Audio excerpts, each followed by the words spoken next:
Demon Emperor Chapter 500. Ang nakaraan nagkamali sa pagkaintindi si Yunhai kay Chupa. Akala niya dahil sa puso, yun pala dahil sa demonyong puso ni Chupa. Nagpapatuloy. Kuya Chupa, kung hindi ko maililigtas ang aking amain sa mga oras na to, lubusan ko tong pagsisisihan sa buong buhay ko. Nanginginig na sa galit si Yunhai, kaya napaiyak na lang siya.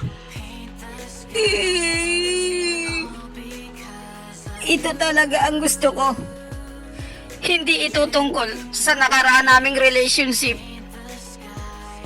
Pakiusap, umaasa akong tutulungan mo ako. Sa mga oras na to, seryoso talaga si Yunhai. Gusto niya talagang iligtas si Dugo. Bakit kaya nakasmile si Chupa? Matandang yan. Tawagin mo dito si Batang Makulit. Kaming tatlo lang ang pupunta sa biyak na bato.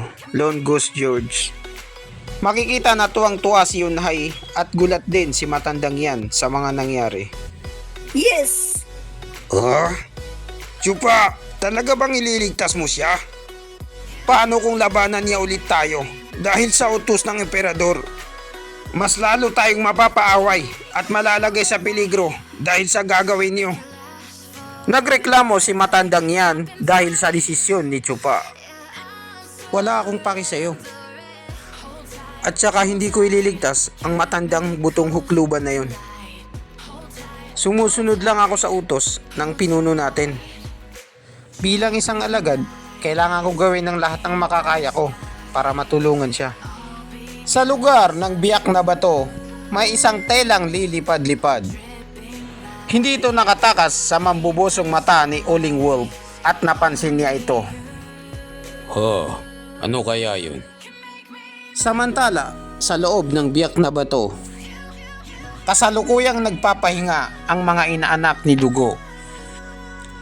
Naalimpungatan mula sa pagkakatulog si unang inaanak dahil sa may dumating. Sino yan? Magpakita ka kung may bayag ka. Huwag kayong matakot. Ako lang to. Inutusan ako ng mahal na emperador. Sekreto lang ito. Nandito ako para tulungan kayo. Para makatakas. Nasaan na si General Dugo ngayon? Isa sa 4 na haligi ng buong Luzon. Si Maskaradong Bandido. Ang kamahalang emperador, si Maskaradong Bandido, ay isa sa pinagkakatiwalaan niya. Tapos bigla na lang dumating dito. Hindi namin inaasahan to. Ito yung tinatawag nilang biglaan. Hindi niyo ba ako narinig? Mga bingi ba kayo? Nandito ako para iligtas kayo. Kaya nasaan na si Dugo Santian? Sinigawan na sila ni Maskaradong Bandido dahil masyado itong nagmamadali. May lakad. Ang aking inaama ay nasa komando team. Sumunod ka sa akin. Sir Maskaradong Bandido, maligayang pagdating. Maligayang pagdating. Kahit pareho tayong nahaligi ng Luzon, hindi pa tayo nagkikita sa personal. Ngayong araw, ikinagagala kitang makilala. At sa wakas, natupad na rin itong hinihiling ko na makita ka ng personal. Ha ha ha ha ha ha. Ha ha ha ha. Sobrang saya ni Dugo dahil sa wakas nakita niya na ang kanyang idol na si Maskaradong Bandido sa personal.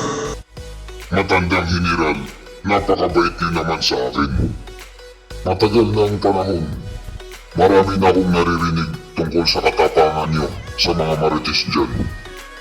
Masasabi ko rin na natupad na rin ang pangarap ko dahil nakita ko kayo ng personal. Ginagaya ni Maskaradong Bandido si Dugo ng pananalita. Wala siyang sariling originality. Sir Maskaradong Bandido, sa ilalim ng utos ng mahal na emperador, kailangan kong magmadaling bumalik sa Kapitolyo para mailigtas siya. Pwede ko bang itanong sa inyo kung ano na ang kalagayan nila sa Kapitolyo ng Imperyo?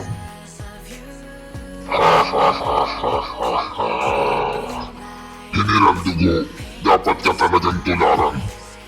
pwede kang maging isang modelo sa lahat. Kahit nahuli ka na sa isang bitag, ang una mo pa rin iniisip ang kalagayan ng mahal na emperador. Matandang General, pwede ka nang mag-relax. I-relax mo ang butotoy mo.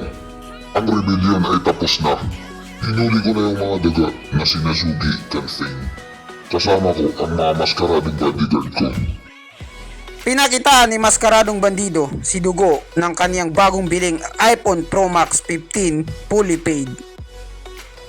Nagulat si Dugo dahil ngayon lang siya ulit nakakita ng iPhone Pro Max 15 dahil nasira niya ang kaniyang iPhone Pro Max dahil sa galit.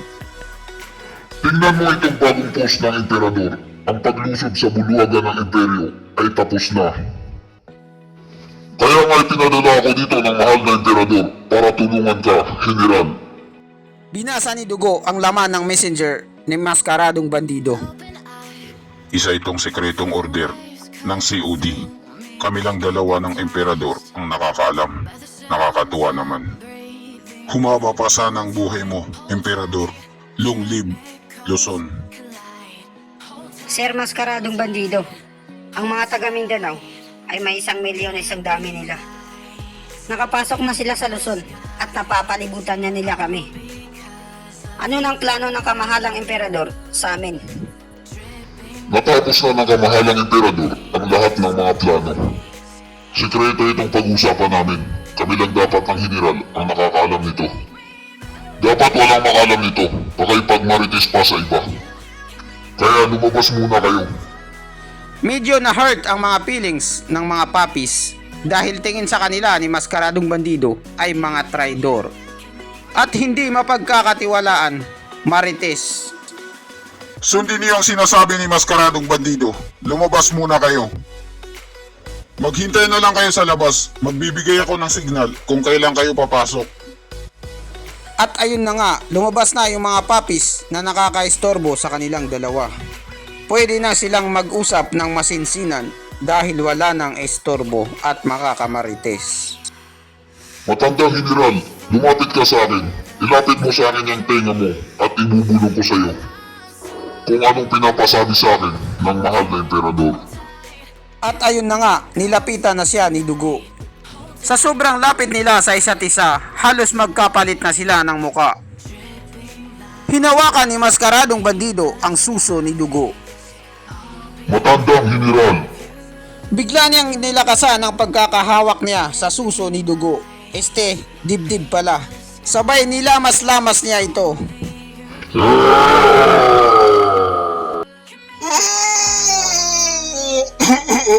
Biglang sumuka ng dugo si Dugo. Namimilipit pa rin sa sakit ang dibdib ni Dugo. Sabay na payuko ito. Aray! Ikaw, sumama ka na pala sa traidor na si Zugi Kanpeng. Dugo, napakagaling mo sa pagkikipagdigmaan.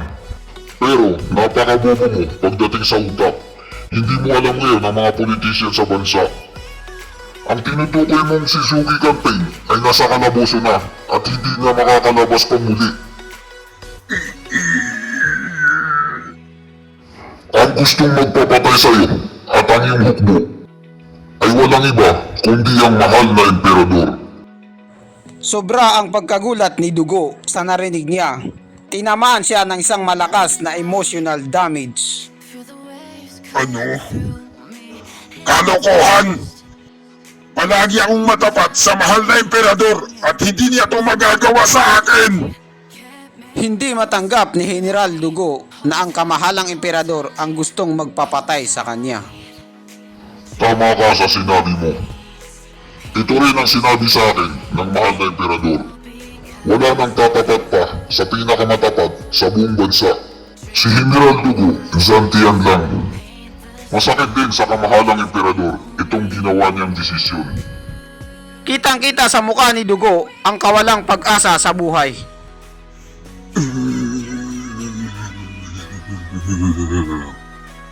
Oo nga pala, may pinapasabi sa akin ng mahal na emperador na sabihin ko daw sa iyo.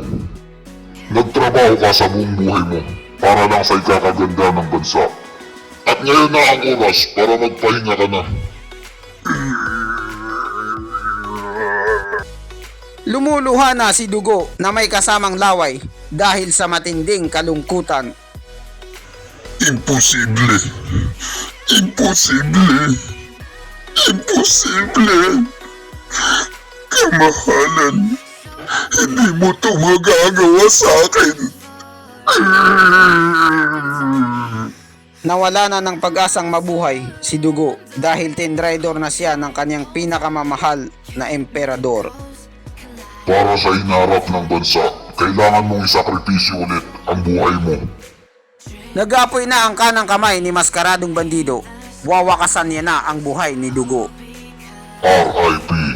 Rest in peace. At dito nagtatapos ang chapter 500. Maraming salamat po sa panunood.